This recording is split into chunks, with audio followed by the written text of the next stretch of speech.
Gaano ba talaga kalayo ang Kalayaan Island Group o KIG na gustong ipamigay ng alleged pro-China DDS Senator na si Rodante Marcoleta sa ibang bansa? Ano ba talaga ipagpapatayan natin dito? We will offer our lives, including the lives of our children, and to die for it, for something that is not even within our EEZ. Ang gawin natin po para madali, i-give up natin yung KIG.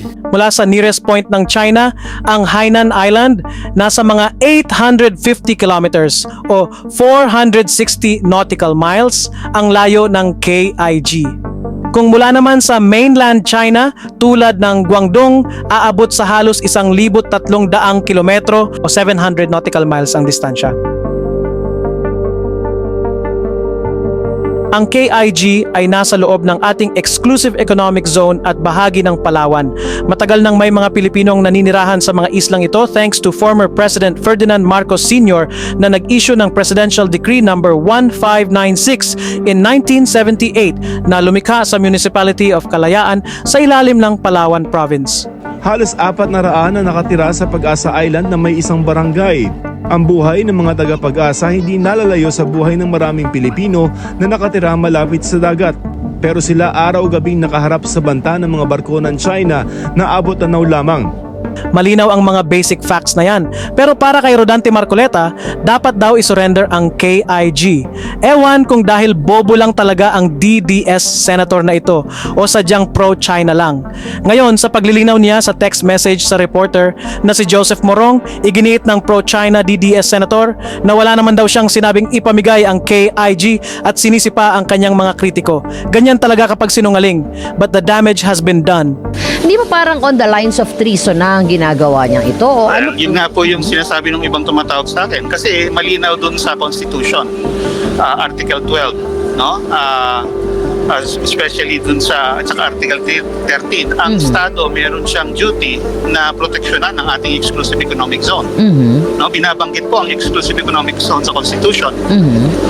Kailangan i-preserve natin ang marine wealth sa ating katubigan, including yung exclusive economic zone. Kaya yung sinasabi po niya na wala tayong exclusive economic zone ay talagang para sa akin, parang willful ignorance na yon. Sabi ng mga legal experts at observers, treason daw ang ganitong mga aksyon ng pro-China DDS senator. Isipin mo, mas maingay pa ang mga DDS kaysa sa mga miyembro ng Communist Party of China. Sa pamamagitan ng mga DDS politicians na ito, nakapagdulot na ang China ng political tremor o kaguluhan sa Pilipinas. All Beijing needs to do is finance their assets inside the country. Kaya po nagiging importante na kailangan po natin munang pag-aralan hanggang saan eksakto pong coordinates ba ng ating West Philippine Sea. Dito po sa binabanggit nating mga batas sa ngayon, kung titingnan natin, hindi po natin sila magagamit, Mr. President. At kahit magsinungaling pa si Marcoleta, very consistent siya sa pagtatanggol sa China. There is nothing as West Philippine Sea. Wala po yun. That is a creation by us. Sa totoo lang po, kahit nabasahin mo yung ating mapa or what, there is no West Philippine Sea. Sabi nga nila, if it looks like a duck, swims like a duck, and quacks like a duck, then it probably is a duck. At yan nga si Mr. Peluca na pro-China. Pero kahit nagsinungaling siya, marami pa ring DDS ang naniniwala sa kanya, lalo na ang anak niyang napakayabang. Bakit maraming DDS ang naniniwala kay Marcoleta? Kasi unang-una, bobo sila. Alam mo sir, minsan confusing ang statement ng mga DDS. Ang sabi nila, ayaw daw nila ng gera. Pero maraming DDS na nagsasabing, ba't hindi nyo bombahin ang tubig? I mean, not just for Senator Robin, no? But even for DDS vlogger. Ngayon na naman, ba't nyo inaaway ang China? Malaking bansa yan, malaking tulong sa ekonomiya natin. Ngayon na naman, ang linya nila, hindi, tapusin na natin yung economic partnership natin sa China. It's parang parang hindi ko magets kung ano ang paninindigan talaga ng mga DDS vloggers. Kagaya lang nitong DDS TikToker na naniniwalang pag-aari ng China ang buong South China Sea. Para malinaw sa mga bobong DDS, ito ang Indian Ocean at ito naman ang South China Sea. Pareho silang international waters, pero hindi sila pag-aari ng India at China. Lahat ng coastal states tulad ng Pinas, Malaysia, Indonesia, Vietnam at iba pang nakapaligid sa South China Sea ay may kani-kaniyang exclusive economic zones ayon sa provisions ng UNCLOS. May sarili ring exclusive economic zone ang China, pero hindi kanila ang buong dagat, mga bobo.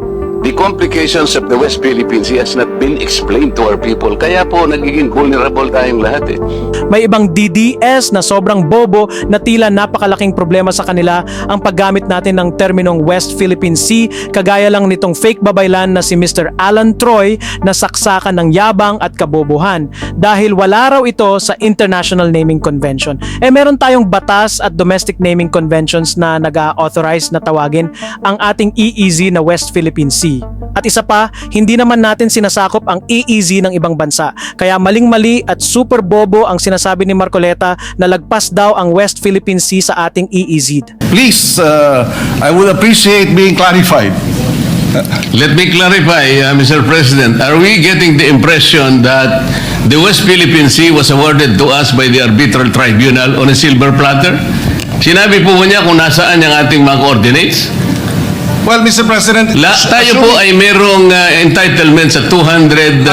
again, Mr. President, assuming that these have to be defined, I think we can define that by Philippine law. Tayo, we have already fixed the coordinates of our baselines. That is sufficient. In fact, more than sufficient yan dahil under UNCLOS, you don't have to make any proclamation, any legal act so that you can claim your territorial sea and your exclusive economic zone. The law, the UNCLOS gives that to you already. Yeah. You don't have to do any formal act. Nakalagay doon. There is no need for any formal act or formal proclamation. And finally, newsflash para sa mga bobong DDS o kulto ni Digongyo.